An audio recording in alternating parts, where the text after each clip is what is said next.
Your husband abandoned you. But don't worry, in my bed you'll find love every night, the Count said. Before we begin this beautiful period romance story, tell me in the comments where you're listening from. I love knowing where you're joining me from. Isabella Moretti woke before the bells of Santa Lucia rang, startled by a silence that felt wrong. Her small house near the edge of the village was never this still at dawn. Marco always moved about early, his boots tapping lightly across the kitchen floor, his low humming drifting beneath the door. This morning, nothing, only cold air and the faint creak of wood, shifting in the night's leftover chill. She sat up, pressing a hand to her chest as though she could calm her heartbeat with her palm alone. "Marco," she called, hoping he had stepped outside to check the chickens or fetch water. No answer came. She rose, wrapped her shawl around her shoulders, and pushed open the door to the kitchen. The room was empty. The hearth had long gone out. His coat was not hanging on the hook. The cup he used each morning sat untouched on the table. Something inside her tightened. She walked to the stable with hurried steps, half scolding herself for worrying. "He must have had an early errand," she murmured. "A delivery, perhaps." But the stable boy, Gianni, stood there rubbing sleep from his eyes with a troubled expression. When he saw her, he lowered his gaze. "Did Marco take the mare?" she asked, her voice too thin to hide her apprehension. "Yes, Signora Moretti," Gianni muttered. "Before sunrise. He didn't say where he was going." She blinked. "Before sunrise? Without waking me?" The words felt wrong in her mouth. Marco had never left without a word in the entire 5 years of their marriage. Gianni hesitated. "He carried his traveling bag, Signora." The world shifted beneath her feet, just barely, but enough that she had to hold the stable door for support. She thanked the boy and walked back toward the house, keeping her steps steady, though her breath had grown unsteady. She tried to place reason over fear, order over confusion. Maybe he left on urgent business. Maybe he meant to return soon. Maybe... Then she reached their bedroom again and saw the truth she had overlooked in her first rush of panic. The drawer where Marco kept his money was open and completely empty. Isabella pressed a hand over her mouth. For a moment, she could not breathe. By mid-morning, the village had already begun to talk. Word spread as quickly as the rising heat of the day. She stepped outside to buy bread, thinking she could distract herself with errands. But the baker's wife, Signora del Pane, greeted her with a tone dripping with too sweet sympathy. "Oh, Isabella, dear," she said. "Have you heard the news? Everyone says Marco ran off. Men can be so unpredictable." "He has not run off," Isabella answered quietly. "He left early for business." Signora del Pane raised a brow. "With his traveling bag." 2 older men near the fountain shook their heads. "A shame," one murmured. "A young wife left alone like that. Poor thing." Isabella felt heat rise in her face. She tried to remain composed, picking up the bread she came for, but every whispered remark cut deeper. On the narrow street, 2 young women carrying baskets tried to hide their smiles when they passed her. One whispered to the other, "Do you think he left because of her?" They both laughed softly. Isabella lowered her gaze and kept walking. By noon, she felt trapped inside a story she had not written. Everywhere she turned, someone looked at her with pity, judgment, or curiosity. Shame pressed on her like a physical weight. She wanted to demand that the world be silent. She wanted to tell them Marco was not the kind of man who would abandon his wife, but the empty drawer and the stable boy's uneasy face said otherwise. When she reached the center of the village, she stopped by the well, gripping its stone rim. She swallowed hard, trying to steady herself. If Marco truly left her, then she had nowhere to go, nothing to rely on. She had never imagined beginning her day as a wife and ending it as something she did not yet know how to name. As she stood there gathering her breath, she heard hooves clattering over the cobblestones. A large carriage turned into the square, bearing a familiar crest, a silver hawk with outstretched wings. The Bardi family. The villagers fell silent. The carriage came to a stop, and before the driver could descend, the door opened from within. A tall man stepped out with a controlled elegance that made several nearby women lower their eyes. Count Lorenzo Bardi was known throughout the region, admired, envied, and whispered about. His confidence was a language unto itself. He surveyed the square briefly. Then his gaze landed on Isabella. He walked toward her with purpose, the villagers parting like water around him. Isabella stiffened. utterly unprepared for his approach. She had only spoken to him a handful of times, and always with the formality expected between a nobleman and a villager. "Signora Moretti," he said, stopping before her. "Count Bardi," she answered, conscious of every eye in the square watching them. His voice dropped lower, carrying a note she had not heard from him before. "I heard what happened this morning." Her breath caught. "Then the entire country must know," she said softly. At that, something flashed in his eyes, irritation but not at her. He glanced around at the villagers who were pretending not to stare. With a controlled breath, he turned back to her. "You do not deserve their whispers," he said. She looked away. "Whispers cannot be controlled." "They can," he replied calmly, "if someone speaks louder." She blinked, confused. "I beg your pardon?" Lorenzo turned to face the crowd gathered at the edges of the square. He lifted his chin. The murmuring ceased. His words rang clear through the open air. "Your husband abandoned you," he declared, "but do not worry, in my bed you would find love every night."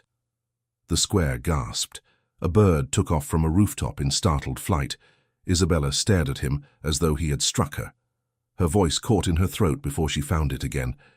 "How dare you say such a thing?" she whispered, mortified. "Count Bardi, this is not—" He leaned in slightly, his tone calm and low. "I said it because they needed to stop shaming you." This will only bring more shame." Lorenzo shook his head once. "No, it will bring silence. No villager here will dare mock a woman a nobleman chooses to defend." She felt anger boiling up beneath her humiliation. "I do not want your defense, and I certainly did not ask to be spoken of as—" She stopped herself, unable to finish the sentence. His eyes softened just enough for her to notice. "I know you didn't ask. But you were standing here alone with every mouth in this place shaping unkind words about you. I could not remain still." Isabella took a step back. "You had no right." "Perhaps," he replied. "But someone had to do something." The villagers were still staring, some with shock, some with interest, some with envy, but none with cruelty anymore. The humiliation had shifted. Now they feared the Count's reaction more than they delighted in gossip. Isabella's voice trembled. "What will people think of me now?" "That you are a woman under my protection," he said simply, "and no one dares mock what I protect." "That is not protection," she whispered. "That is a new humiliation." Lorenzo's stare deepened. "You misunderstand. I do not say things lightly in public. I said what I did because I have a reason." She swallowed, shaken and confused. "And what reason is that?" He paused. Just long enough for her heart to beat once, twice, too loudly. Then he lowered his voice so only she could hear. "One I am not ready to share in the middle of a public square." She stared at him, stunned, unsure whether to step away or demand answers. At that exact moment, the bells of Santa Lucia rang, echoing sharply through the air. And before Isabella could utter another word, Lorenzo added quietly, "But you will know soon." Isabella felt her breath catch again, the entire world narrowing to the space between them. The villagers waited, holding their breath as though expecting more. But Lorenzo said nothing else. He simply met Isabella's eyes, steady and unflinching. The silence between them deepened until Isabella felt her heart tremble. Then she whispered the only question she could form. "Why me?" Lorenzo's expression changed. Not enough for the crowd to see, but enough for her to feel. Something softened, something unguarded slipped through the mask he always wore. "And," he replied, "because I saw something in you long before today." Isabella froze, unable to move, unable to speak, unable even to think beyond the weight of those words. The square remained utterly silent, and then, just as the moment tightened to its breaking point, the Count took a slow breath, stepped closer, and said the sentence that shattered what little composure she still possessed. "There is something you deserve to know, and I can no longer keep it to myself." The moment Lorenzo spoke those words, Isabella felt the ground shift again. It was too much for a single day. Marco's disappearance, the whispers, the humiliation, the Count's reckless declaration, and now a mysterious confession left hanging in the air like a storm about to break. Her voice faltered as she tried to respond. "What do you mean?" she asked softly. Before he could answer, the village elder, Signor Rinaldi, cleared his throat loudly. "Count Bardi, with all due respect, This is a respectable square. Such talk is highly improper. Lorenzo did not even glance at him. Improper is the way this village treats an innocent woman, he replied calmly. Improper is abandoning a wife without a word. A few nearby villagers lowered their heads. Others looked away, suddenly uncomfortable with their own behavior. Isabella felt every muscle in her body tighten. She could feel the attention pressing against her from all directions. Her shame burned so fiercely that she wished the earth would open beneath her feet. She stepped away from Lorenzo, her voice strained. "Count, please," she whispered. "I cannot bear any more stares." He heard the tremor in her tone. His expression shifted at once, without arrogance, without provocation, only concern. "Very well," he murmured. "Allow me to escort you home. I do not wish to create more spectacle." "Everything is already a spectacle," he replied quietly. "At least let me walk beside you." She hesitated, but the murmurs around them continued to rise. So she nodded once, barely visible. Lorenzo offered his arm, but she did not take it. She walked slightly ahead, trying to appear unaffected. The villagers parted again, watching as she crossed the square. Some bowed to Lorenzo, some whispered behind their hands, but no one dared call out, no one dared mock. When they reached her door, she turned to him quickly, hoping to end the conversation before anyone else noticed. "You must not speak like that again," she said firmly. "I know you meant to defend me, but your words were too much." Lorenzo met her gaze evenly. "What part troubled you most?" "All of it," she admitted. "Especially what you suggested about your bed." A faint smile touched his lips, not mocking, simply amused. "It was effective, was it not? No one will dare insult you now. It was humiliating. It stopped a greater humiliation." "No," she insisted, her voice shaking. "It only replaced one shame with another." His smile faded. "You truly believe I meant to shame you?" "How could you not?" she asked. He answered without hesitation. "Because I do not speak lightly when it comes to you." She felt heat rise in her cheeks. She looked away, flustered. "You barely know me. You think I do not notice you whenever you come to Florence to buy fabric. You think I have not watched you greet every person with gentle patience. You think I have not seen the quiet way you endure things you should never have had to endure." Her breath caught. She had never imagined that the Count, the aloof, admired, unpredictable Count, had ever seen her at all. "I meant no harm," he added quietly. "But I refuse to stand still when a woman is being torn apart by gossip." She hesitated, torn between indignation and an unexpected flutter in her chest. "Still," she said, "it was unnecessary. Then allow me to make amends." "How?" "By telling you the reason I spoke as I did." She stiffened. "I do not wish to hear another scandalous remark, Count." "This one will not be scandalous," he said, "only honest." Before she could answer, footsteps approached. Signora Del Pane turned the corner, staring at them with such wide-eyed curiosity that Isabella felt her entire body tense with dread. She whispered sharply to Lorenzo, "Not here, please." He nodded. "Then tomorrow, at your door. No crowds, no audience." She wanted to refuse, but she also wanted to understand what had driven him to defend her so boldly. So she simply nodded. When he left, she slipped into her house and shut the door, leaning against it. Her heart raced. Her mind felt too full, tangled with questions, fears, and something else she dared not name. The afternoon passed in a haze. She tried to bake bread, but her hands shook. She tried to sew, but her stitches came out uneven. Each time she attempted to calm herself, her mind returned to that moment in the square, to his voice cutting through the whispers, to his gaze fixed on her, to his confession that he had seen something in her long before today. By sunset, she could not stand the quiet of the house. She stepped outside, hoping the cool air would clear her thoughts. But the moment she entered the square again, conversations halted. A group of women nearby pretended to examine vegetables while stealing glances at her. One leaned toward another and whispered, "Imagine, the Count himself." Another replied, "Perhaps he's finally chosen someone." A third murmured, "She must have known how to attract him." Isabella stiffened. Her cheeks burned. She walked faster, attempting to ignore them, but Signora Del Pan stepped directly into her path. "Isabella," she said with a tight smile, You should know that boldness from a man like the Count is dangerous. Men of his stature do not make promises to village women. Isabella swallowed hard. He made no promise. He made a declaration, Delpain corrected her, and in front of all of us. There are consequences to words like that, especially for someone like you. Someone like me? Isabella repeated, her voice tense.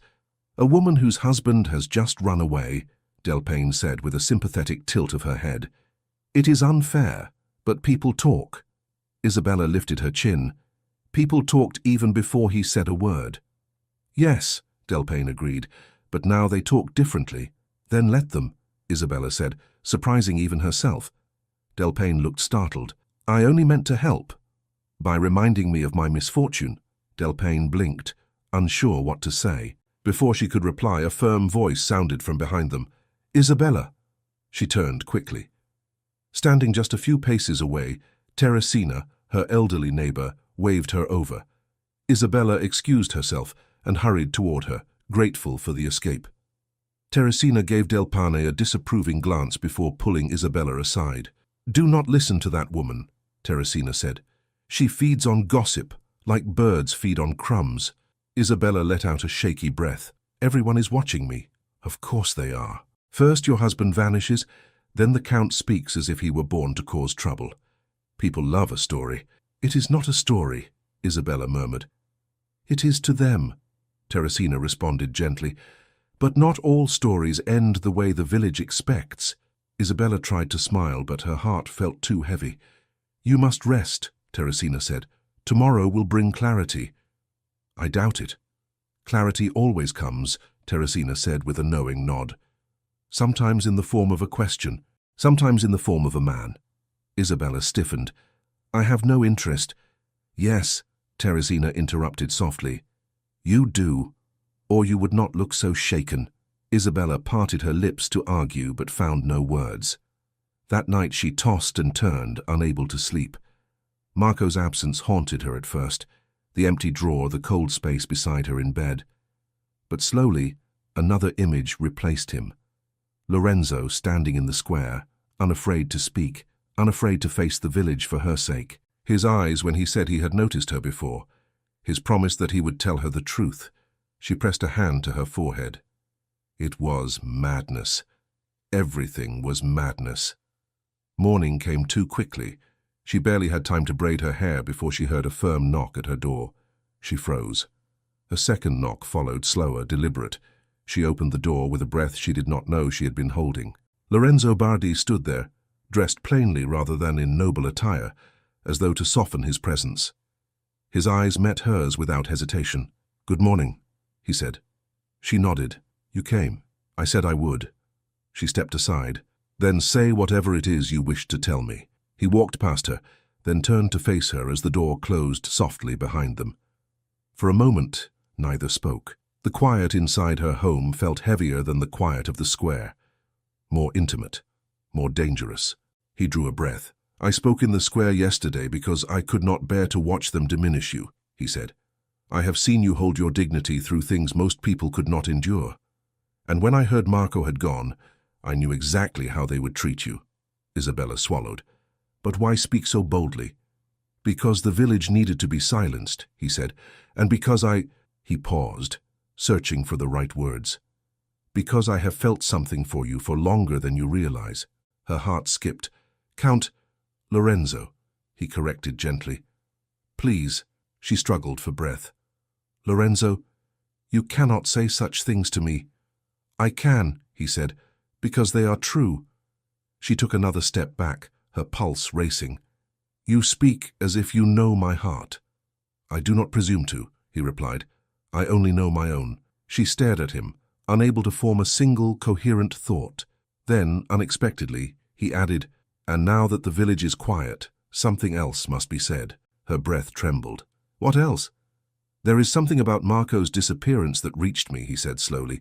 Something beyond gossip. Her eyes widened. What do you mean? What reached you?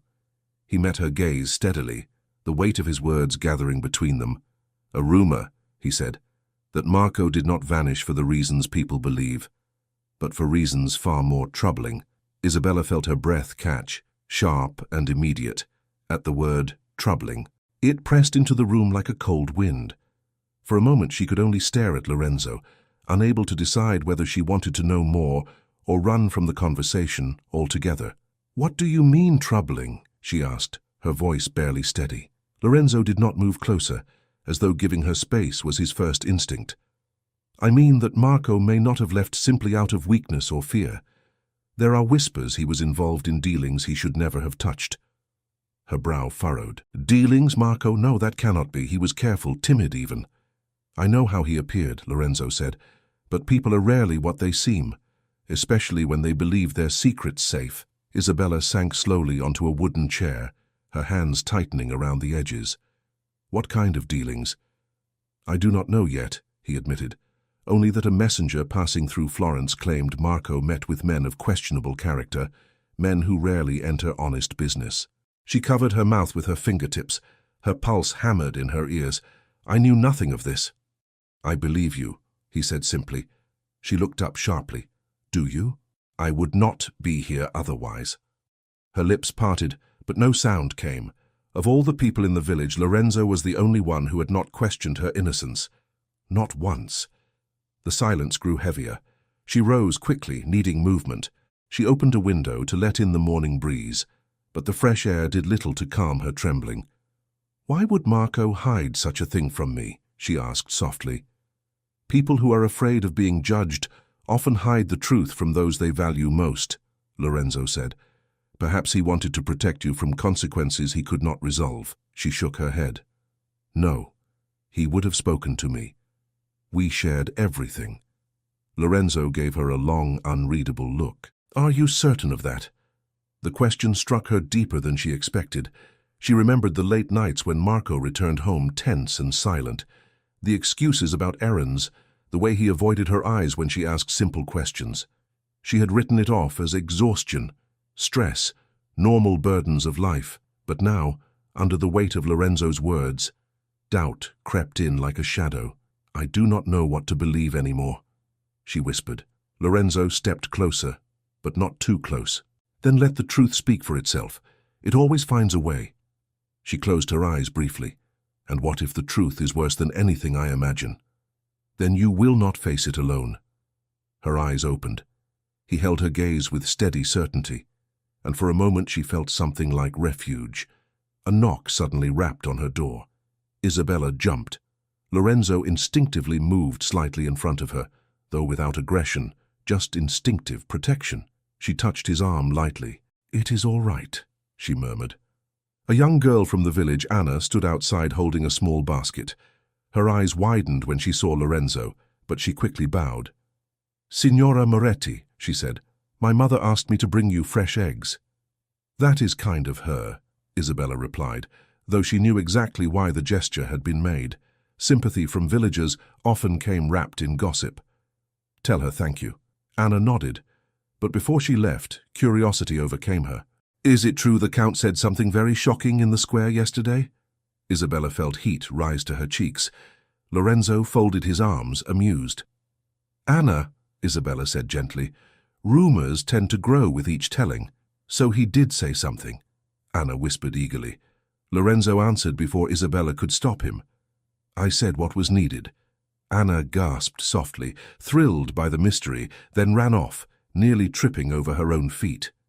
Isabella groaned softly as she shut the door. "More fuel for their gossip." "Yes," Lorenzo said, "but now it is gossip driven by curiosity, not cruelty. That is progress." She gave him a weary look. "You speak as if you enjoy provoking the village." "Not enjoy," he corrected, "merely accept it as necessary from time to time." Their eyes met again, and despite everything, her confusion, her fear, her humiliation, she felt a reluctant smile tug at the corner of her mouth. He noticed and allowed himself a faint smile in return, but the weight of their earlier conversation quickly returned. "What am I to do now?" she asked. "First, breathe," he said, "then listen." He walked toward the small table and rested his hands on the back of a chair. "The rumor will continue to grow, and more will come. When people sense a mystery, they chase it. You must be prepared for that. I do not know how. You will, because you are stronger than you believe." She looked away. You give me too much credit. I give you only what you deserve. A knock interrupted them again, louder this time. Isabella stiffened. It was Teresina. The elderly woman stepped in without waiting to be invited, then stopped abruptly when she saw Lorenzo. "Ah, I should have known," she muttered. Isabella blushed. "Teresina, please." "I have lived long enough to recognize when a man is hovering around a woman with purpose," Teresina said bluntly. Lorenzo coughed lightly to hide a chuckle. Teresina set a folded piece of paper on the table. "This came to my doorstep last night, addressed to Isabella. No signature. I did not open it." Isabella stared. "To you? Not to me? Whoever sent it did not want anyone to see them walking to your house," Teresina said. "I thought it best to bring it first thing." Isabella's hands trembled as she picked up the letter. The seal was plain, the handwriting unfamiliar. Lorenzo watched her closely. "Shall I stay?" She hesitated, then nodded. "Yes." She opened the letter slowly, breathing through the tightness in her chest. Only a single sentence filled the page. "You deserve the truth about your husband." Her breath hitched.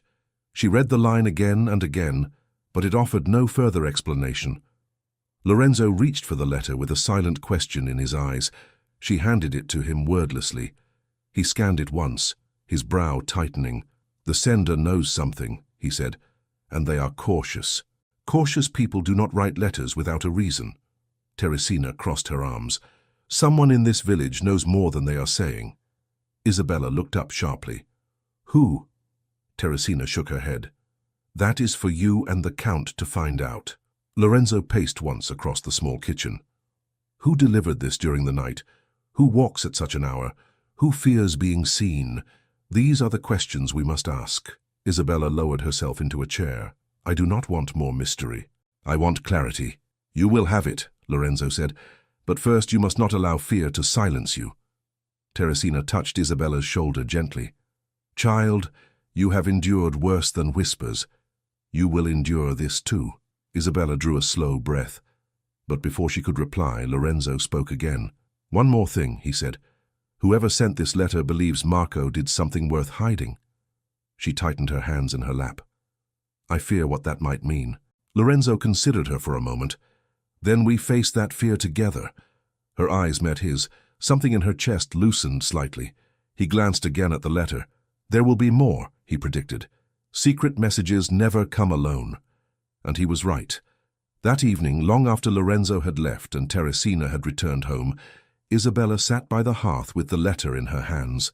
Shadows flickered across the walls as she tried to stitch together the fragments of the day. But her thoughts were interrupted when she heard something outside. A soft crunch of gravel, a faint rustle, her breath stilled. Then, a quick, light sound near her door. Isabella rose, heart pounding, and pulled the door open. No one stood outside. But on the ground, slipped under the doorframe, lay another folded letter. Isabella stared at the second letter lying on the threshold, the paper catching a thin line of moonlight. Her pulse throbbed in her neck. She knelt slowly, afraid the slightest movement might draw attention from whoever had left it. But the street was silent. No footsteps, no shadows. Only the faint hum of night insects and the distant sound of water running through the village canal. Her hand trembled as she reached for the letter. She shut the door quickly, leaning against it for a breath before lighting a small lantern on the table. The flame flickered unevenly, as if it too sensed her fear. She unfolded the letter. "Your husband left to avoid what was coming for him. Someone knows the truth. Be careful whom you trust." Her stomach twisted. There was no name, no further explanation, just the warning. Isabella sank into a chair, staring at the words as though they might rearrange themselves into clarity. "What was coming for him?" she whispered. Her heart ached with confusion. Marco had always seemed steady, cautious, predictable. How could he have been tangled in something dangerous enough to drive him from home? Before she allowed panic to consume her, she thought of Lorenzo. He had stood beside her when the whole village stared. He had spoken boldly, even recklessly, but never cruelly. He had been the only one who didn't question her worth. If she could trust anyone, it was him. Morning could not come fast enough. At dawn, Isabella walked through the village toward the market, clutching the folded letter in her shawl. The air was cold enough to tighten her breath, and every doorway she passed made her wonder if unseen eyes watched her movements. Her steps quickened. She had barely reached the edge of the square when Lorenzo appeared around the corner, as though he had been waiting. He froze the moment he saw her face. "You look frightened," he said quietly. "What happened?" She swallowed hard. Another letter came during the night. His jaw tensed. "May I see it?" She handed it to him without a word. Lorenzo unfolded it, his eyes narrowing as he read. After a moment he looked up. "This person is hiding something important," he said, "and they fear being discovered. Fear enough to deliver it in the dark," Isabella murmured. Lorenzo nodded slowly. "Yes. Whoever wrote this wants to help you without revealing themselves. That means the truth touches them too." A few villagers nearby pretended to examine tomatoes, but Isabella felt their stares. She lowered her voice. "We cannot talk here." "Then come with me," he said gently. "Just a short walk, no gossip to worry about." She hesitated, then nodded. He offered his arm again. This time she placed her hand lightly upon it, more for steadiness than propriety. They walked toward the path leading away from the square, following a narrow road that wound behind the Bardi estate. Lorenzo led her through a wooden gate into a secluded garden she had never seen before. A quiet space, tucked behind tall hedges, shielded from the eyes of the village. She looked around in surprise. "I did not know this place existed. It is rarely used," he said. "My father preferred formal courtyards. I prefer peace." The garden was simple. Gravel paths, a few benches, rows of rosemary and sage, and a large stone fountain that had long since stopped running. The silence here felt gentler than the silence of her home. Lorenzo motioned for her to sit on a stone bench.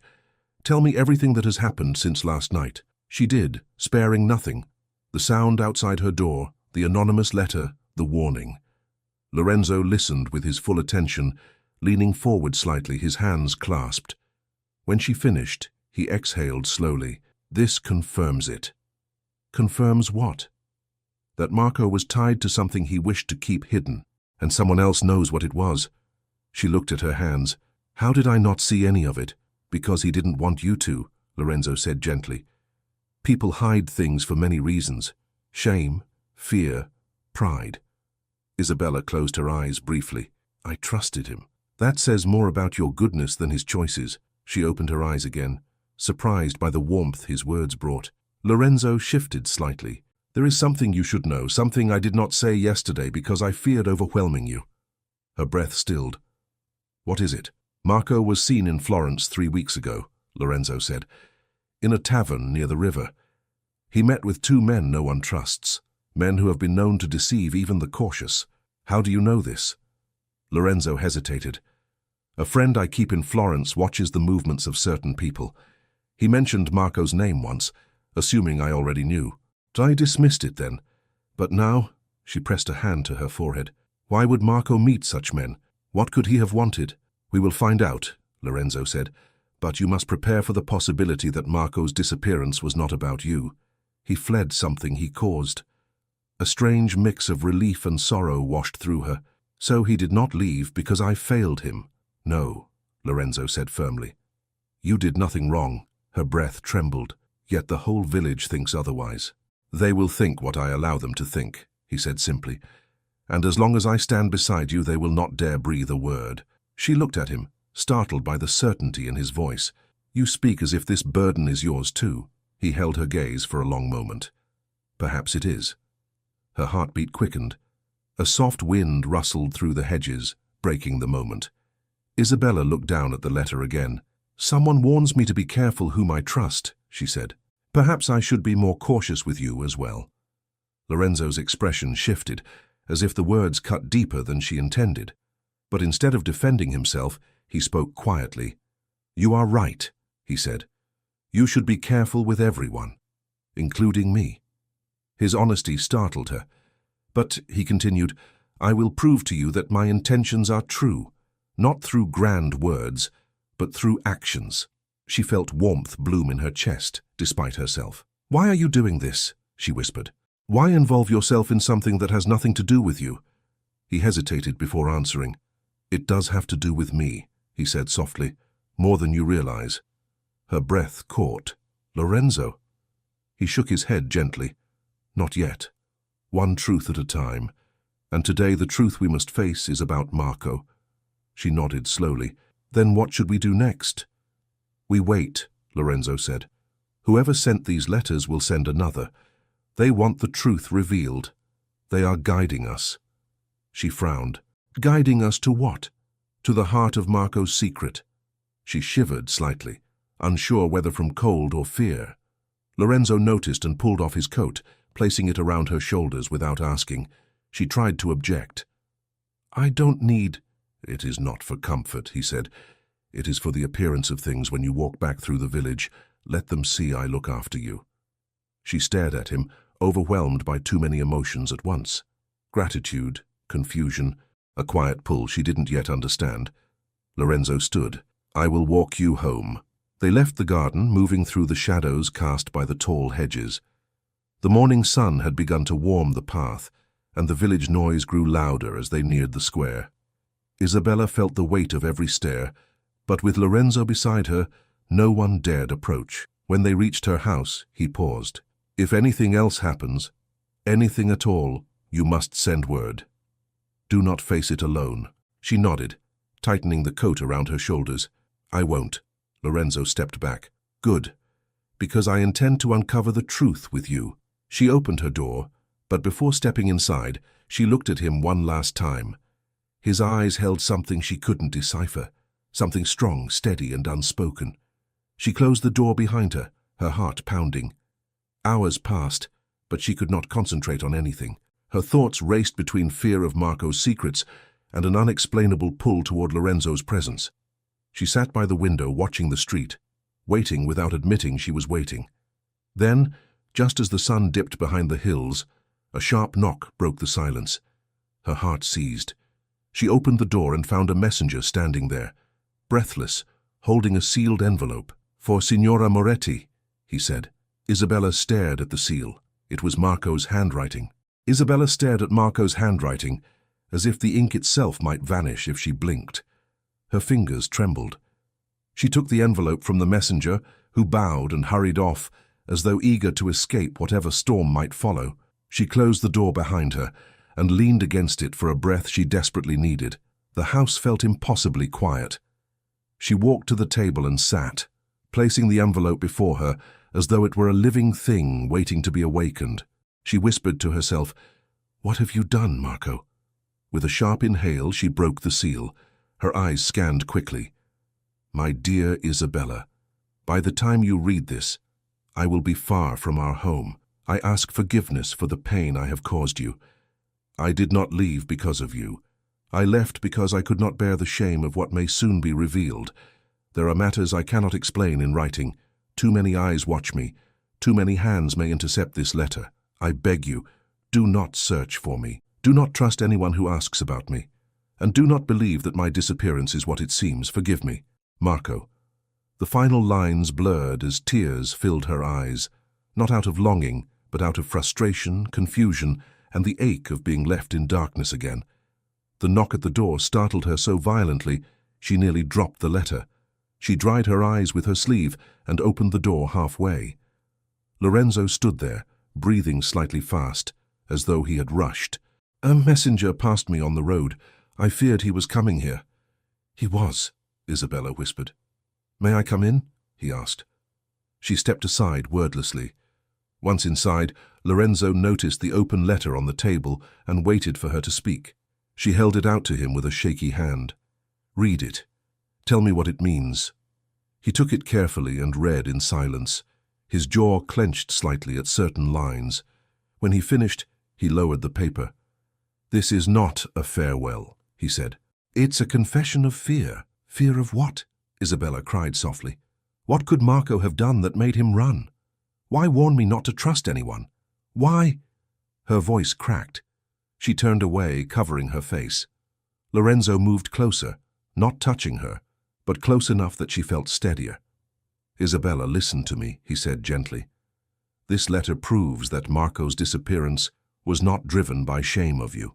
He left because he made a mistake he feared he could not repair. She lowered her hands, breathing unevenly. Why couldn't he trust me with the truth? Because he did not trust himself, Lorenzo answered quietly. Men who feel they've failed often hide behind silence. Isabella's shoulders sagged. He says not to trust anyone who asks about him. Does that mean someone is searching for him? Possibly, Lorenzo replied, or he feared they would. But what could he have done? She whispered desperately. Marco was not wealthy.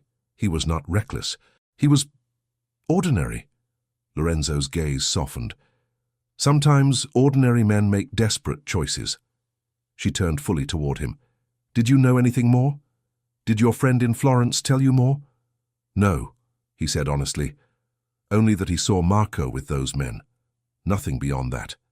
She looked away, gripping the back of a chair. I feel as though everything I believed about my life is slipping away. Lorenzo stepped closer, still keeping a respectful distance. You are not slipping. You are facing truth, and you are not facing it alone. His voice steadied her. She took a slow breath. What do I do now? She asked. Lorenzo thought for a moment. For now, we wait. Whoever sent the anonymous letters wants you to know something. This, he nodded to the letter, will force them to act. You think more letters will come? She asked. Yes, he said. And soon. She sat heavily on a chair. I cannot bear more secrets. You will bear them, Lorenzo said softly. You already have. She looked up at him with a mixture of fear and gratitude. Lorenzo, why are you doing this, truly? He held her gaze. Because I refuse to watch you suffer alone. Because you deserve honesty after being denied it for so long. And because... He halted. She leaned forward slightly, waiting. Because what? She pressed. He shook his head gently. Not now. Before she could question him further, there was a knock on the door. Another one. Isabella stiffened with fear.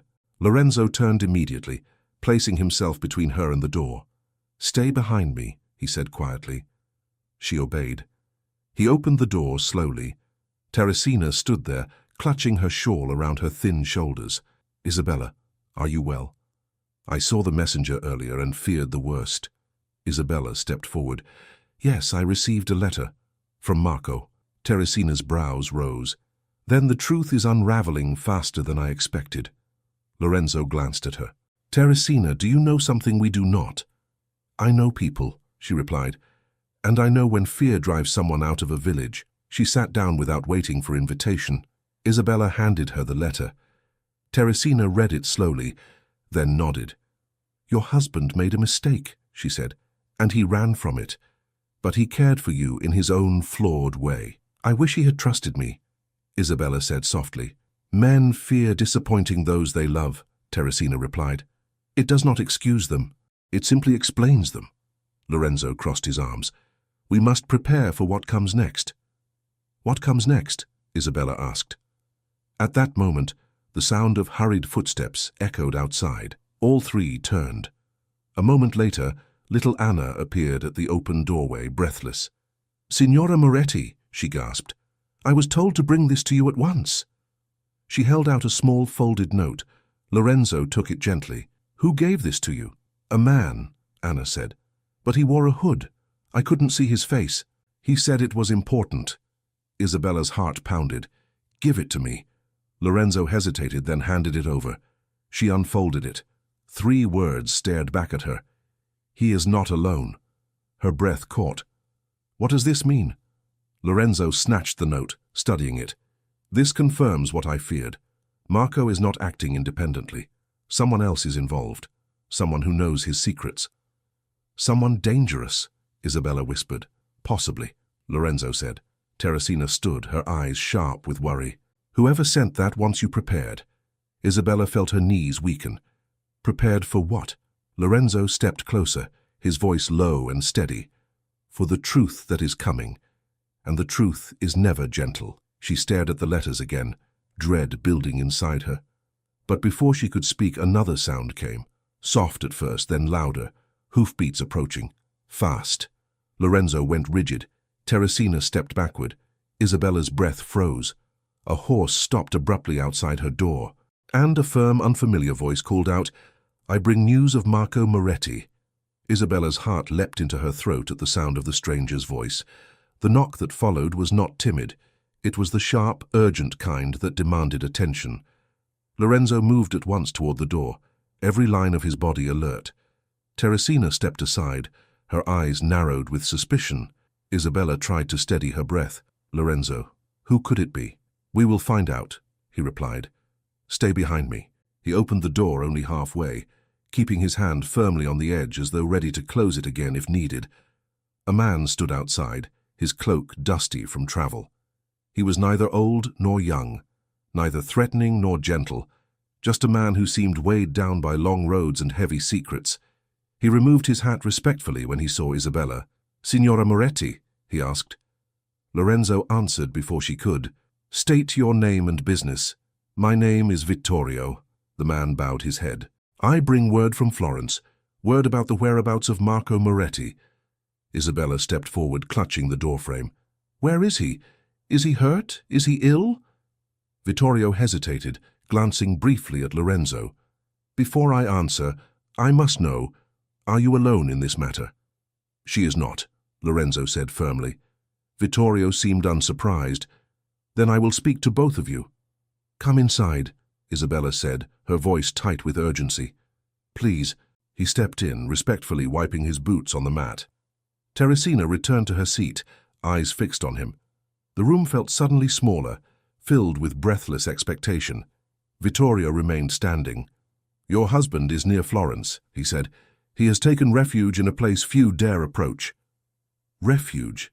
Isabella whispered. "From what?" The messenger sighed. "From consequences he cannot face." Lorenzo folded his arms. "Be direct." "The monastery beyond the river," Vittorio said. "The one known for taking in men who seek to disappear for a time." Isabella frowned. "A monastery? Marco is hiding among monks?" "Yes. He believes they will shield him." Vittorio hesitated. "But even sanctuary cannot hide him forever." Isabella's pulse pounded. "Why is he hiding? What did he do?" Vittorio looked between Isabella and Lorenzo, measuring the moment. "Your husband was involved in a business agreement with two men in Florence, men with little patience and even less honesty," Lorenzo muttered under his breath. "As I suspected." "They promised him easy profit," Vittorio continued. "He agreed to help deliver forged documents, papers that would grant them access to property they had no claim to." Isabella staggered backward. "Forged documents? Marco? No, he would never." "He did," Vittorio said gently. "But he regretted it at once. He tried to undo his involvement, but by then it was too late." Isabella pressed a hand to her mouth, stunned. Teresina murmured a quiet prayer. Lorenzo spoke sternly. "Has the law discovered this?" "No," Vittorio said. "But the men he helped, they fear he will expose them, and men who fear exposure often act rashly." Isabella's fear swelled. "Is Marco in danger?" "In danger of himself more than anyone else," Vittorio answered. "He believes he has ruined everything. He believes he has ruined you." Isabella sank into a chair, staring at the floor. "He should have told me." "He thought silence would protect you," Vittorio said. "He feared the shame more than anything." Lorenzo stepped closer to him. "Why tell us this now? You risk angering dangerous men." "I owe Marco a debt," Vittorio replied. "He once helped my brother when no one else would. I will not watch him destroy himself without trying to help." Isabella looked up sharply. "Destroy himself? What do you mean?" The man hesitated again.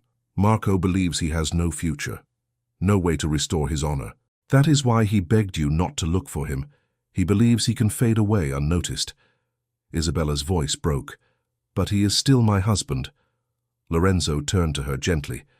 "He is a man who fled, a man who made choices without you, choices that betrayed your trust." She closed her eyes, torn between compassion and anger, between grief and revelation. Vittorio continued softly, "There is more." Isabella opened her eyes, exhausted. "What else?" "Marco did not act alone," Vittorio said. "He was influenced by someone he trusted, someone who convinced him the scheme was harmless." "Who?" Isabella whispered. "A merchant," Vittorio said. "One who lives in Florence, a man named Rinaldo. Marco admired him. He misled your husband with false promises." Lorenzo muttered, "Rinaldo, that snake." "You know him?" Isabella asked. I've heard enough of his dealings, Lorenzo replied. He preys on men desperate for quick solutions. Isabella felt her heart ache again, not from betrayal but from the realization that Marco had been fragile in ways she had never seen. She looked at Vittorio. Why tell me all this? What do you want from me? He shook his head. Nothing. Only for you to know the truth before rumors twist it beyond recognition. Lorenzo stepped forward. What must be done now? You must let Marco stay hidden a little longer, Vittorio said. If he comes out too soon, he may face the men who dragged him into this mess. Isabella frowned deeply. But I need to speak to him. I need to hear from him. I need closure. Vittorio's expression softened. You will. In time. A heavy silence fell over the room. At last, Lorenzo spoke again. Is there anything else you know? The messenger hesitated, and this time the pause carried weight. There is one more detail, he said quietly. One I did not wish to share unless absolutely necessary. Isabella gripped the edge of the table. Tell me. Vittorio met her eyes with a gentle firmness. In the days before he fled, Marco spoke of you constantly. She blinked, taken aback. Of me? He feared losing you, Vittorio said. He feared disappointing you more than he feared losing his reputation. He spoke your name with regret every time. Isabella's throat tightened painfully. Then why did he not come to me? Because he believed, Vittorio said, that the truth would cause you pain. It has, she whispered. Yes, Vittorio said, but not the way he imagined. Isabella lowered her head, feeling tears gather. I do not know what to feel anymore. Lorenzo stepped closer, his voice quiet but steady. Feel only what is true to your heart.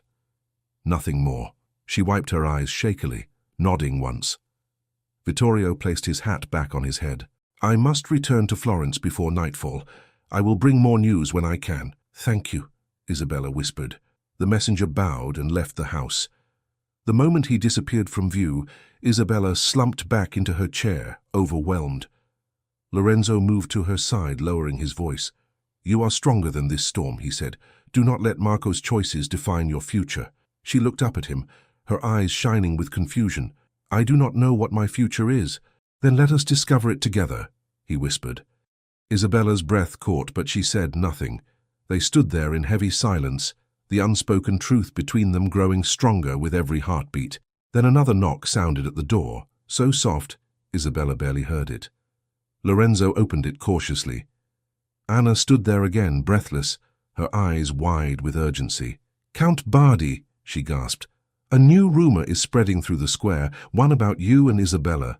Anna stood at the doorway, breathless and visibly rattled.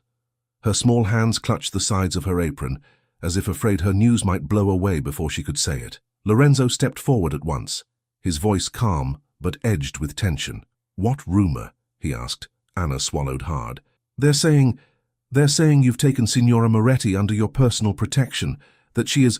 She hesitated, glancing at Isabella with embarrassment. That she is no longer a woman abandoned, but a woman chosen. Isabella felt heat flood her cheeks. Chosen? She whispered. Anna nodded quickly. The baker's wife said it, and then others repeated it. And now everyone is talking about how you looked at her in the square, Count Bardi. They say it was not outrage, but something else. Lorenzo's jaw tightened. The village will always twist what it does not understand. Teresina huffed from her chair. People see what they want to see. And nothing stirs those tongues faster than the idea of a nobleman paying attention to a woman they thought would fall apart. Isabella pressed a hand to her stomach, feeling the familiar weight of shame return, but softer now, as if it were being crowded by something else she did not dare name. Anna, she said gently, thank you for telling us. You may go home now.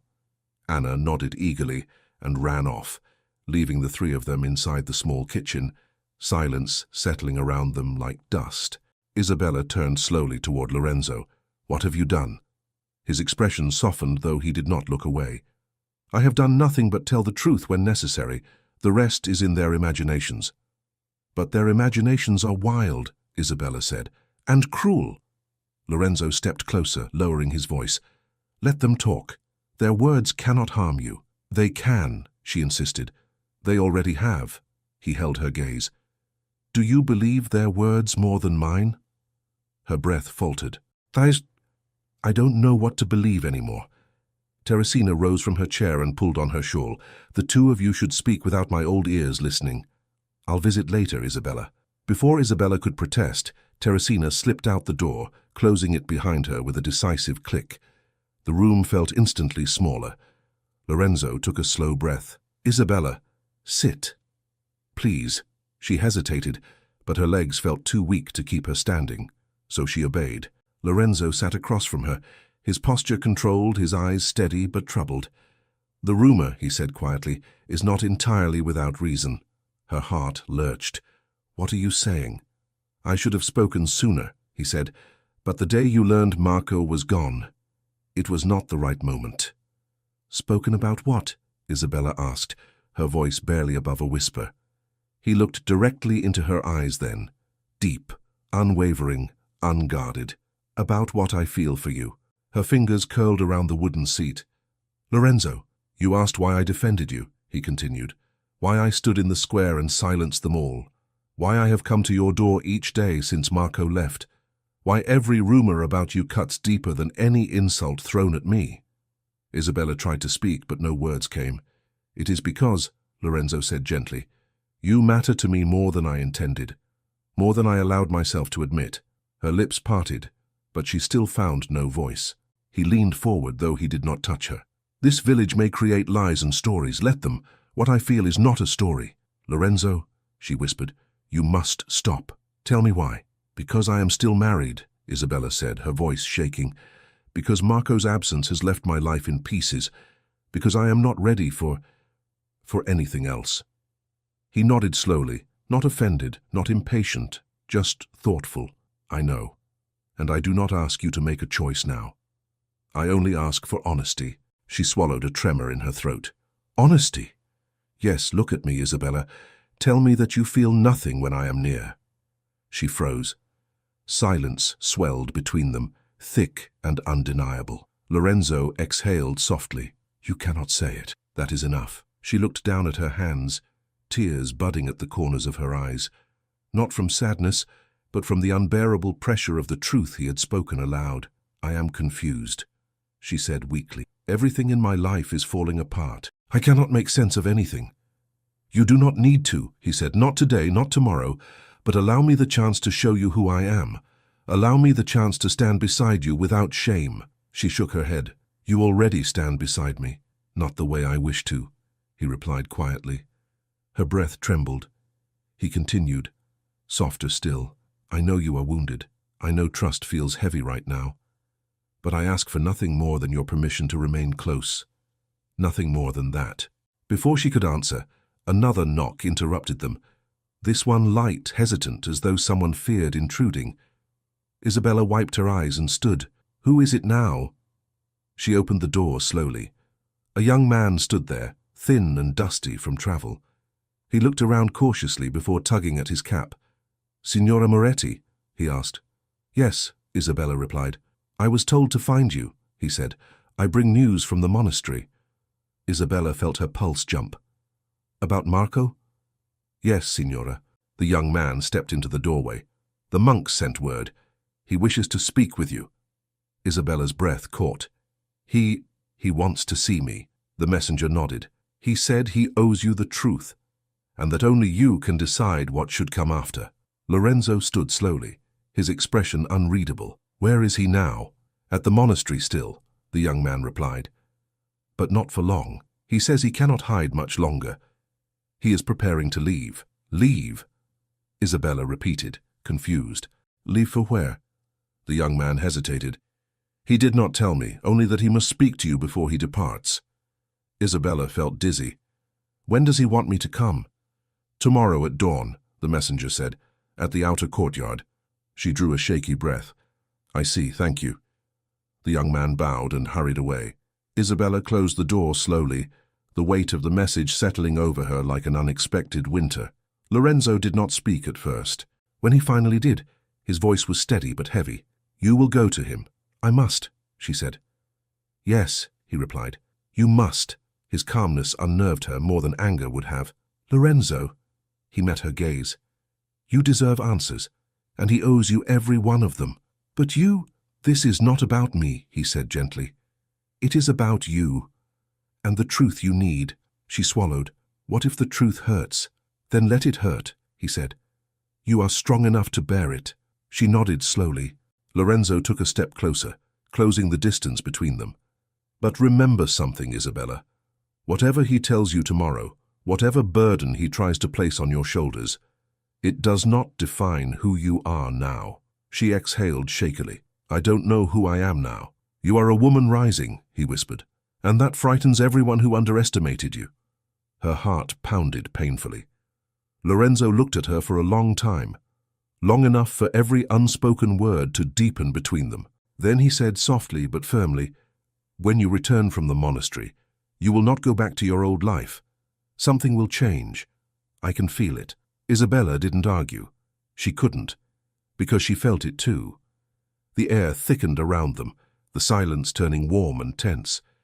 Then Lorenzo added almost in a whisper, and when that change comes, I will be waiting. Isabella's breath trembled, but before she could speak, before she could decide what truth her heart wanted to give him, the sound of hurried footsteps broke the moment. Someone ran up to her door, panting. It was Anna again, her face pale with urgency. Isabella, she cried, breathless, someone left another message at the well, one meant for you, and people are already reading it aloud. Anna's voice trembled as she stood in the doorway, breathless from running. Isabella felt her stomach drop.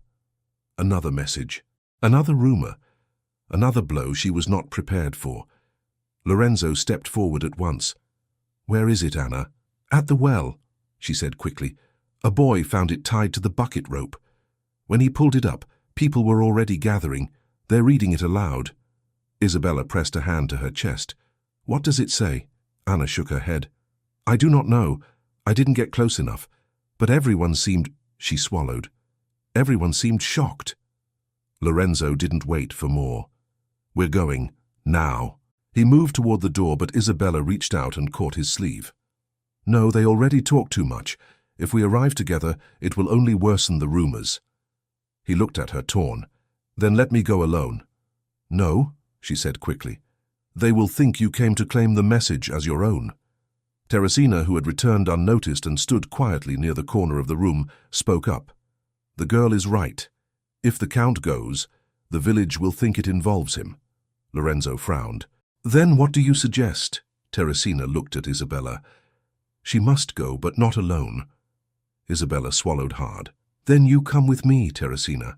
Teresina nodded. I will. Lorenzo hesitated, clearly unhappy, but stepped back. I will follow at a distance. They need not know I am there. Isabella didn't argue. She didn't have the strength to.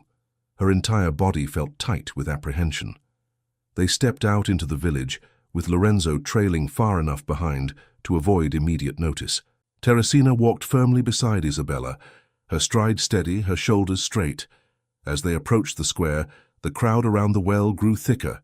Voices rose and fell with a mix of alarm and excitement. Isabella recognized almost every face. Signora del Pane whispering into the ear of the butcher's wife.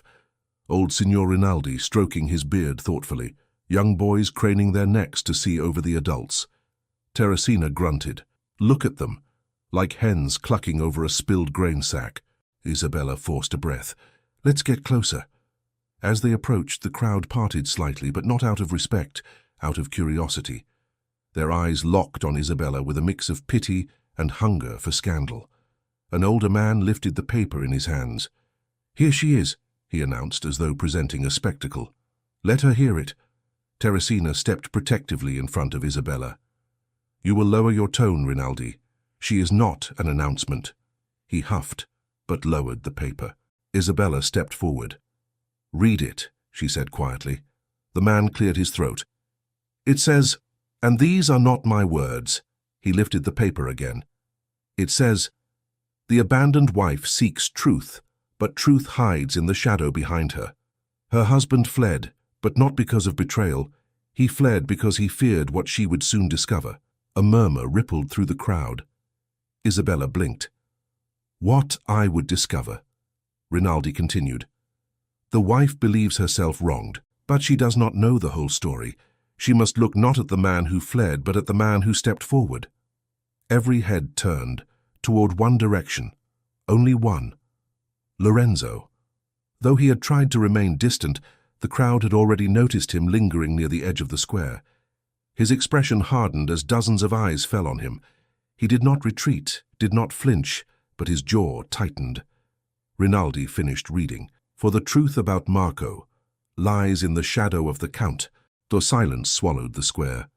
Isabella's breath turned to ice. Whispers erupted at once. In the shadow of the Count. What does that mean? Did Marco owe him something? Was the Count involved? Is he the reason Marco fled? Lorenzo stepped forward at once, voice firm. Enough. This message is meant to mislead you. The butcher crossed his arms. Is it? Because the words seem quite clear. Lorenzo glared, clear in intent, not in truth. But Signora Del Pan's voice rose above the noise, sharp and triumphant. If the writer warns Isabella to look at the Count, then perhaps the Count is hiding something. Isabella whipped around. Stop it, all of you. But the villagers pressed on. What secret lies with the Count? Why defend her so loudly? Why protect her with such passion? Is he connected to Marco's dealings? Did he know something? Lorenzo stepped closer, voice steady and sharp. No, I had no involvement with Marco's business, and any suggestion otherwise is an invention. But the whispers would not stop. They grew louder, bolder, fueled by the old thrill of scandal. Isabella felt her throat constrict. Lorenzo, she whispered. He turned to her, calm on the surface, but she could see the contained fury beneath. This letter is crafted to turn the village against you, he said, and to cast suspicion on me. But why? She asked. Why connect us to Marco's disappearance? Teresina muttered. Because someone fears what the two of you might uncover. Lorenzo nodded. Exactly. Isabella looked between the letter, the crowd, and Lorenzo's tense expression. Then someone in this village knows the truth. A few villagers exchanged uneasy glances. Signora Del Pane crossed her arms. Or someone wants to point suspicion away from themselves. This sort of mischief always has a purpose. Isabella took the letter from Rinaldi's hand. Her fingers trembled. She read the words again, then again. Each time they struck her differently. What shadow? She whispered. What truth lies with you, Lorenzo? He looked at her, really looked at her. And for the first time she saw something flicker in his gaze, something painful, something reluctant, something he had been holding back. But before he could answer, a shout came from behind the crowd. Another message! Another one! A boy ran toward the well, holding a scrap of paper above his head like a prize. Lorenzo's eyes darkened. Enough games! The boy reached Isabella breathlessly. It fell from the well rope when they pulled up the bucket again. Isabella took the second note from his hand. Her stomach tightened as she unfolded it. It contained only one sentence. You must ask the Count why Marco came to him the night before he fled. The world around her blurred. She looked up at Lorenzo, her voice breaking. Marco came to you? Isabella waited for Lorenzo's answer with her heart pounding, but he did not speak in the square. Not in front of the villagers, not under the weight of so many listening ears. Instead, he stepped toward her slowly, carefully, as though approaching something fragile. Not here, he said quietly. Please. The villagers murmured restlessly. Some leaned closer, eager for spectacle. Others whispered accusations. But Lorenzo kept his gaze only on Isabella, inviting her to decide. Her breath trembled, but she managed a small nod. Teresina placed a firm hand on Isabella's shoulder. Come, child. Let him speak where eyes cannot twist his words. They walked away from the crowd, Lorenzo close behind, protective without imposing. Once they reached the quiet path behind the church, far from gossiping ears, Isabella finally turned to him. Tell me, she whispered. Lorenzo drew a long breath, steadying himself. Your husband did come to me the night before he fled. Isabella's throat tightened. Why didn't you tell me? Because I did not know how, he admitted, and because I feared your reaction, while everything around you was already breaking. She closed her eyes for a moment, then opened them slowly. What did he want, Lorenzo? He looked away briefly, gathering the courage to speak the truth. Marco came to me in desperation. He told me he had become entangled with men who promised him easy profit. He thought he could repay debts with quick gains, but when he realized he had been deceived, it was too late. Isabella listened in silence, but her hands trembled. He said they were pressuring him, demanding he complete the scheme. He feared they would expose him if he refused, and he feared that you would suffer for his mistake. She pressed a hand to her mouth, eyes filling with tears, not because she defended Marco, but because the shock of his secret life left her shaken to the core. She had lived beside him for years, never imagining the turmoil he carried alone. Lorenzo continued gently. He came to ask for help, my help. He wanted money to pay off part of his debt, hoping it would buy him time to find a way out. Isabella stared. You gave him money? No, he said quietly. I offered something else. She blinked, confused. What? Honesty, he replied. I told him that paying those men would not save him. It would only bind him to them further. I warned him that the only way out was to confess to the authorities in Florence, to expose the scheme before they could. Isabella shook her head slowly. He would never have the courage. He did not, Lorenzo said, and he told me so. He said he did not fear punishment for himself.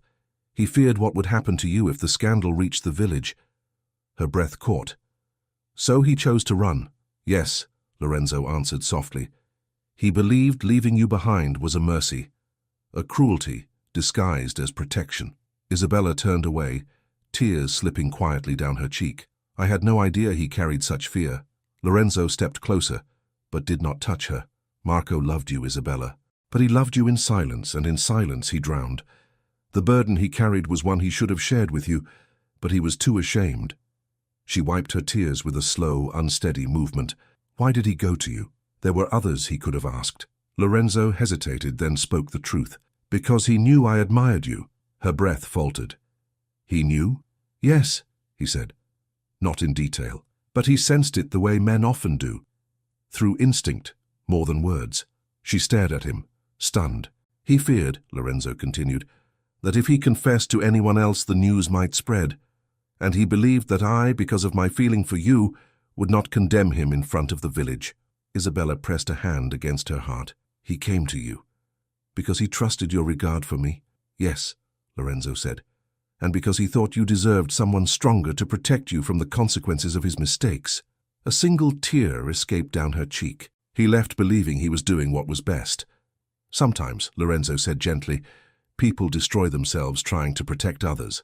Silence filled the space between them, quiet, heavy, and tender. After a long moment, Isabella spoke again. Did he ask you to look after me? Lorenzo shook his head. No, he never asked, but he hoped. I saw it in his eyes. He thought if he vanished, you would be safe, and he believed that if you ever needed help, I would not turn away.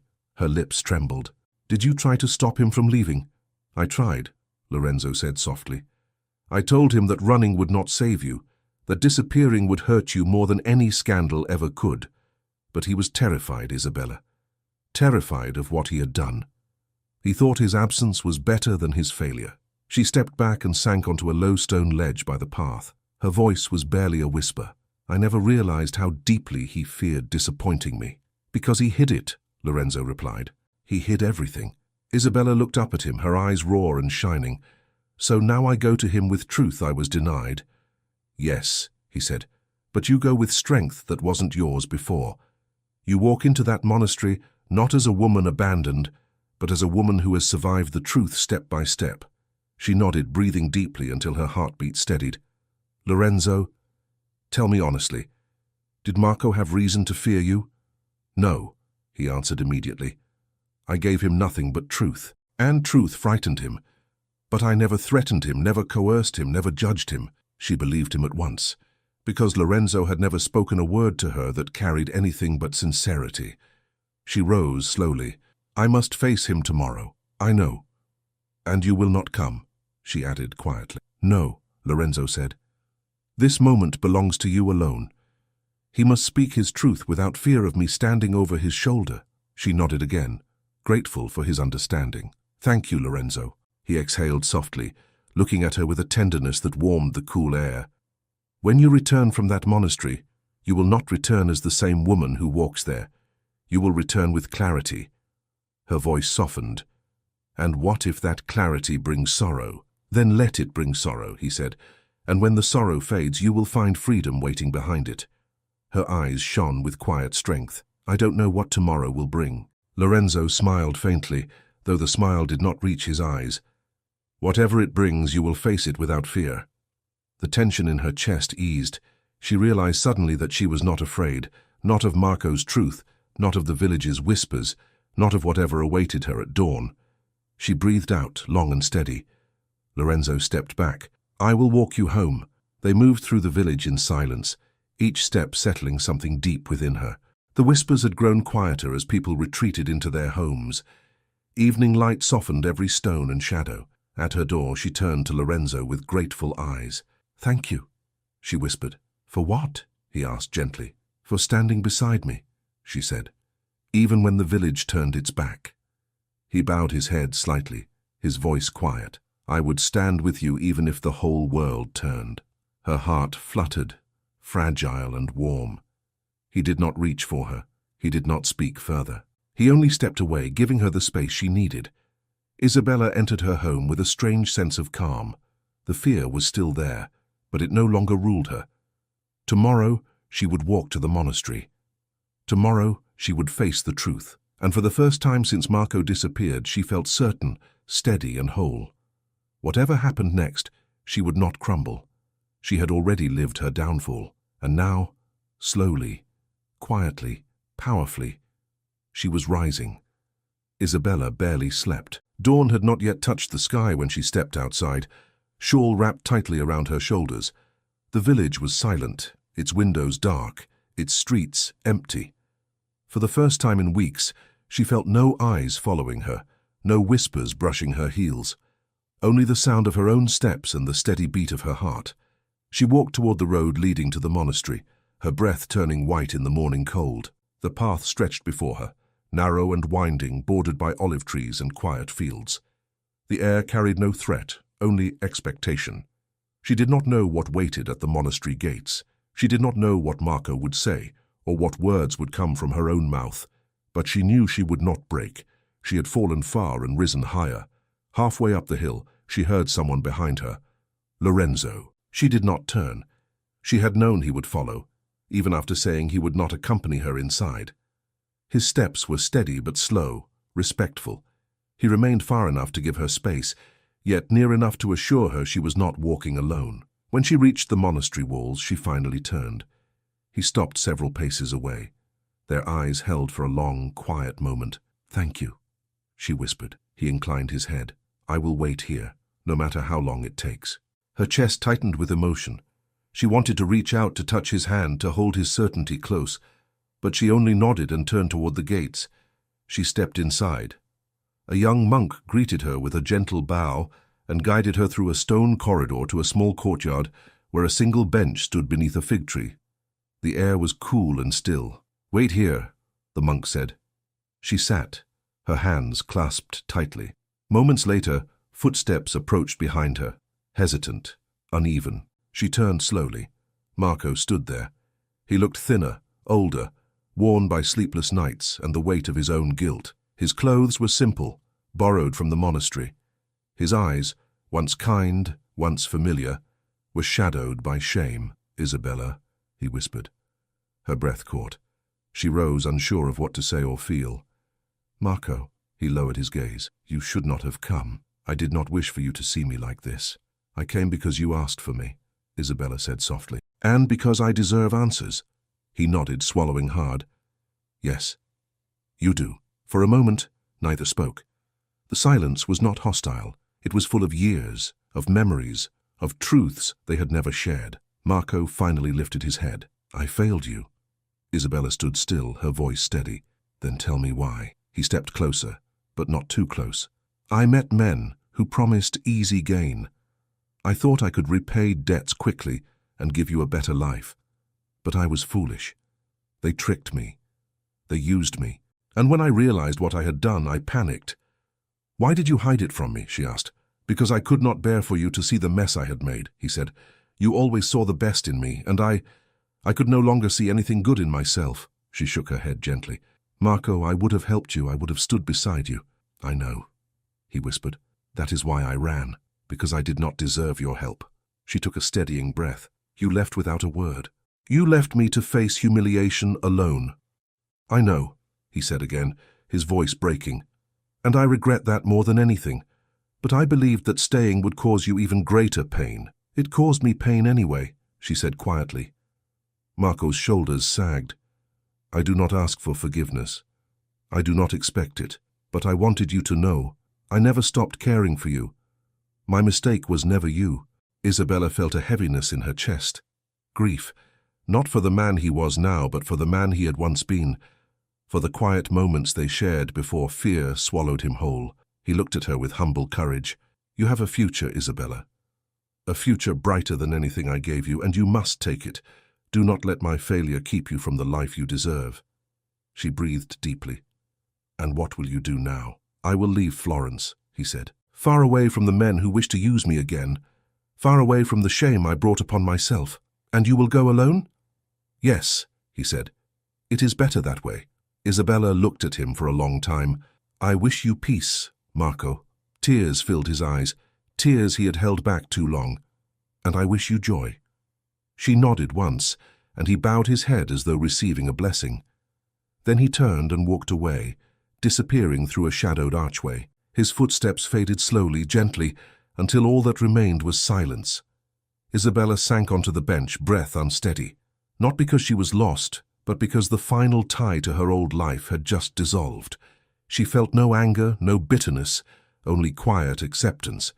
She had come seeking truth, and truth had set her free. She sat for several minutes, letting her heart settle, letting her thoughts breathe. Then she rose, took one last look at the still courtyard, and walked toward the gate. When she stepped outside, Lorenzo straightened immediately. Their eyes met, and in that moment, Isabella felt something open inside her, like a door she had been afraid to touch. Well, he asked softly. It is finished, she whispered. He studied her face. And your heart? She stepped toward him. It was the smallest step, yet it felt like crossing a vast distance. My heart is no longer bound to sorrow. Relief flickered across his eyes. Relief and something deeper. Something warm and steady. What did he say? Lorenzo asked gently. That he cared, she replied, but not enough to carry the weight, not enough to stay. And you? He asked. I cared, she said honestly, but I do not love the man he has become, and I no longer fear what losing him means. Lorenzo nodded slowly, respectfully. He did not rush her, he did not press, but his eyes held hope. Quiet, patient hope. Isabella, he said softly, there is something you should know. Something I have held back for too long. She lifted her gaze to his. Tell me. Lorenzo took a breath, not of hesitation but of resolve. Before Marco approached me that night, I had already admired you, not from distance alone. I had seen your strength, your gentleness, your dignity in every step. And when you suffered, I felt the ache as though it were mine. Her breath trembled. Lorenzo, I did not speak before because you were not mine to speak to, he continued. And when Marco disappeared, I feared offering my heart would be mistaken for taking advantage of your grief. So I waited. And now, she whispered. Now, he said, I speak, because your grief is no longer a burden. It is a story completed, a chapter closed. And I love you not because you are wounded, but because you have risen. Her heartbeat skipped. His voice softened. Isabella, I love you with a steadiness I have never known. Not as a rescue, not as a command, but as a man who sees you fully. Tears filled her eyes, not of sadness, but of something bright, something new. She stepped closer. And I have tried to silence what I feel, but each time you stood beside me, each time you spoke truth without fear, something inside me changed. Lorenzo's breath caught. I began to trust my heart again, she said, and it led me to you. A quiet, emotional stillness fell between them. Lorenzo reached for her hand, not claiming it, not taking it, simply offering. She placed her hand in his. Their fingers intertwined naturally, like two paths finally meeting after miles of wandering. Isabella, he said gently, may I ask you something? Yes. Will you allow me to walk beside you for every step from this day forward? Will you allow me to build a life with you? one free of fear and full of truth. Her heart swelled with warmth, with certainty, with joy stronger than she had believed she could feel again. "Yes," she whispered. Lorenzo's eyes softened with emotion so real it took her breath. He pulled her gently into an embrace, not possessive, not urgent, but deep and sincere. She rested her head against him, feeling the quiet strength of his heartbeat, the peace of knowing she was finally where she belonged. He pulled back slightly, lifting her chin just enough to meet her gaze. "Isabella Moretti," he said with quiet reverence. "Will you marry me?" Her smile bloomed like light. "Yes, Lorenzo, yes." His breath broke with relief and joy, and in that moment, he kissed her, softly at first, as though asking permission with the gentlest touch. Then she kissed him back with gratitude, with hope, with love reborn. When they parted, their foreheads rested together, their breaths mingling in the cool air. "We will face the village together," Lorenzo murmured. "But this time, you will not walk alone." "I know," she whispered, "because I have found my future." Their hands remained joined as they walked back toward the village, step by step, side by side. The sun finally rose over the hills, touching them both with warm gold, as if blessing the path ahead. For the first time in her life, Isabella walked not as the abandoned wife, not as the whispered name in the square, but as a woman reborn, free, cherished, and deeply, undeniably loved. And Lorenzo walked with her, not as a savior, not as a scandal, but as the man she had chosen. Thank you so much for listening to this story all the way to the end. We hope it moved you as much as it moved us while telling it. We'd love to hear your thoughts. Leave us a comment telling us where you're listening from and what you liked the most. Rate this story from 0 to 10. What score would you give it? If you enjoyed this story, don't forget to subscribe to the channel and leave a like as a show of support. That really motivates us to keep creating and sharing more stories full of emotion and life lessons. And before we go, we want to remind you that an exciting and heartwarming story recommendation will appear on the final screen. If you'd like to enjoy it, just click on the video. Thank you once again for being here, and we'll see you in the next story.